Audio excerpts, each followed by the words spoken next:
अस्सलामुअलैकुम वरहमतुल्लाहि वबरकातुहू।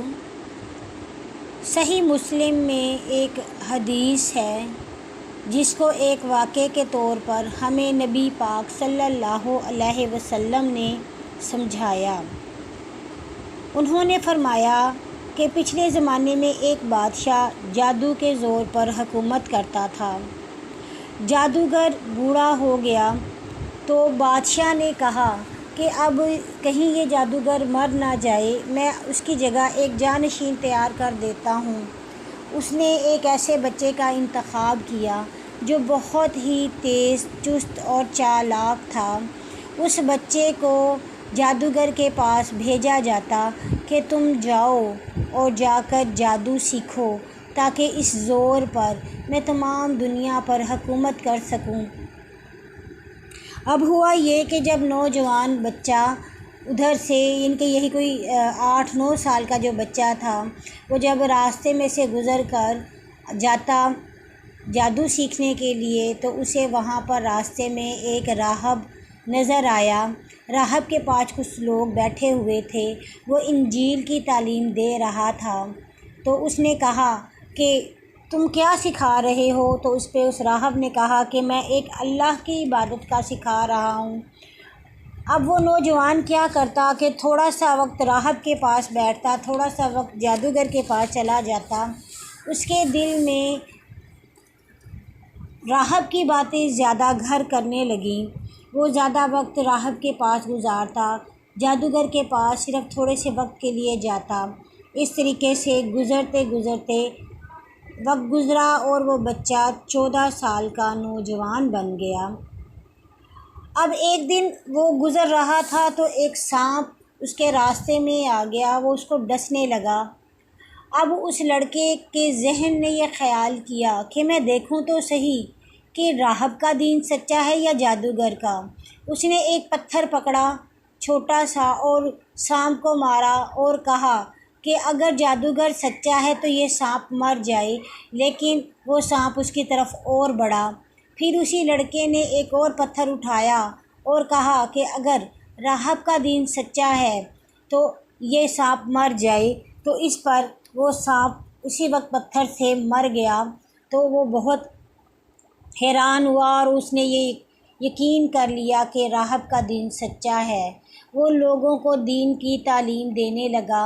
उसने छुपकर ईमान कबूल कर लिया और कलमा पढ़ लिया। जो भी उसके पास इलाज कराने के लिए आता वो उसको यही कहता कि तुम कलमा पढ़ो तो तब ही तुम्हें शिफा मिलेगी।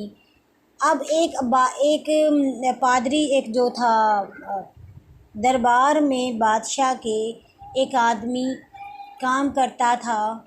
उसकी बीनाई आहिस्ता आहिस्ता कम हो रही थी और एक दिन वो अंधा हो गया।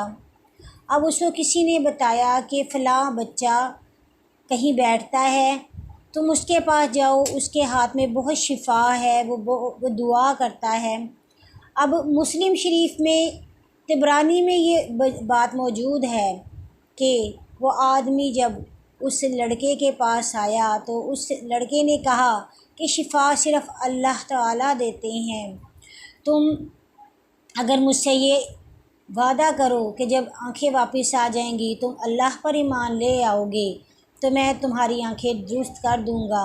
अब कहते हैं कि उस लड़के ने जब उसे कलमा पढ़ाया तो उस आदमी की आंखें वापस आ गईं।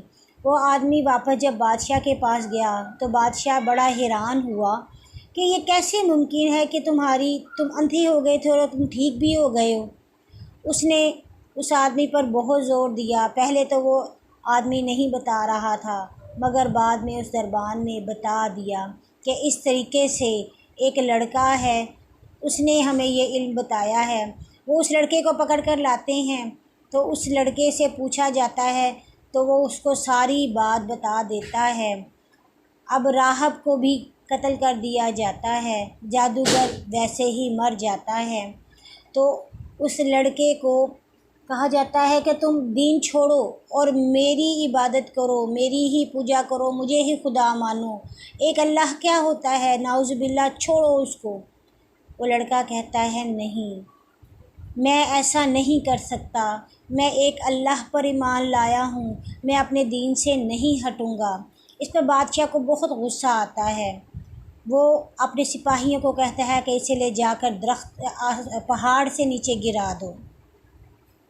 اب جب سپاہی اسے پہاڑ پر لے جاتے ہیں، دھکا دینے لگتے ہیں، تو وہ لڑکا دعا کرتا ہے، یا اللہ، یہ میرے لیے نہیں، تیری سچائی کے لیے، تیرے قدرت کے جلوے دکھانے کے لیے، یا اللہ ان کو معجزہ دکھا دے۔ ایک دم سے جو لوگ اسے مارنے کے لیے آئے ہوتے ہیں وہ سب ہی پہاڑی سے نیچے گر کے مر جاتے ہیں۔ وہ لڑکا بادشاہ کے دربار میں آتا ہے اور کہتا ہے کہ مجھے میرے اللہ نے بچا لیا، تو جھوٹا ہے۔ بادشاہ کو بہت غصہ آتا ہے، وہ کہتا ہے اچھا چلو کوئی نہیں۔ اب وہ دوبارہ اپنے سپاہیوں کو بلاتا ہے اور اسے کہتا ہے اسے کشتی میں لے جاؤ اور لے جا کر اسے سمندر میں پھینک دو، اسے پتہ چلے کہ میں بچا سکتا ہوں کہ اس کا رب۔ وہ پھر اس کو کشتی میں لے جاتے ہیں اور دھکا دینے کا ارادہ کرتے ہیں، تو لڑکا پھر اللہ سے دعا کرتا ہے کہ یا اللہ میرے لیے نہیں، ان کو اپنی قدرت دکھا دے تاکہ یہ دین پر قائم ہو جائیں۔ اب وہ ایک دم سے کشتی میں ہچکولا آتا ہے اور تمام لوگ جو اس کے اندر تھے وہ پانی میں گر کر ڈوب جاتے ہیں، صرف وہ لڑکا بچ جاتا ہے۔ وہ لڑکا پھر بادشاہ کے پاس آتا ہے اور اسے کہتا ہے کہ مجھے میرے اللہ نے بچا لیا۔ بادشاہ کو وہ کہتا ہے کہ ایک بات سن لو، جس طرح میں تمہیں بتاؤں گا صرف تم اس طرح مجھے مار سکتے ہو، تو مجھے ایسے نہیں مار سکتے۔ تو مجھے ایک درخت کے ساتھ باندھو اور تیر یہ کہہ کر چلانا کہ میں اللہ کے نام پر اس تیر کو چلا رہا ہوں اس بچے کو مارنے کے لیے، تو میں مر جاؤں گا۔ مگر ایک شرط یہ بھی ہے کہ تمام ملک کو اکٹھا کرو، تمام لوگوں کو اکٹھا کرو اور پھر مجھے مارو۔ بادشاہ نے یہ بات مان لی۔ تمام ملک میں اعلان ہو گیا کہ ایسے ایک سرکش لڑکے نے بادشاہ کے خلاف بغاوت کی ہے، اسے سزا دینی ہے، تو تم سب بھی اکٹھے ہونا۔ تمام لوگ اکٹھے ہو گئے۔ اس لڑکے کو جب تیر مار کر اللہ کے نام پر مارا گیا تو وہ لڑکا تو اسی وقت مر گیا، مگر وہاں پر موجود تمام ملک کے لوگ مسلمان ہو گئے۔ سبحان اللہ! ایک لڑکے نے اپنی جان تو دے دی لیکن اللہ کے نام کو بلند کر دیا۔ ایسے ہی ہمیں ہونا چاہیے کہ ہمیں اپنی جان کی پرواہ نہیں کرنی چاہیے، ہمیں صرف اپنے اللہ کے حکم کو ماننا چاہیے، امر بالمعروف کہنا چاہیے اور نہی عن المنکر کرنا چاہیے۔ ہم جو عمل لوگوں کو کر کے دکھائیں گے لوگ اسی کو سمجھیں گے، اسی پر عمل کریں گے۔ اگر ہمارے عمل تو ٹھیک نہیں مگر ہماری زبان اللہ اللہ کر رہی ہے تو اس سے ہم دوسروں کو تبلیغ نہیں کر سکتے، اور ہم میں سے ہر مسلمان ایک مبلغ ہے، اسے دین کو آگے پھیلانا ہے۔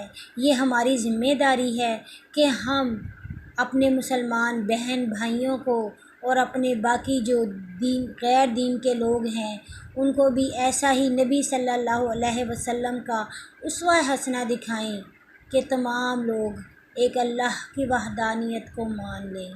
سبحان اللہ، انشاءاللہ، اللہ اکبر۔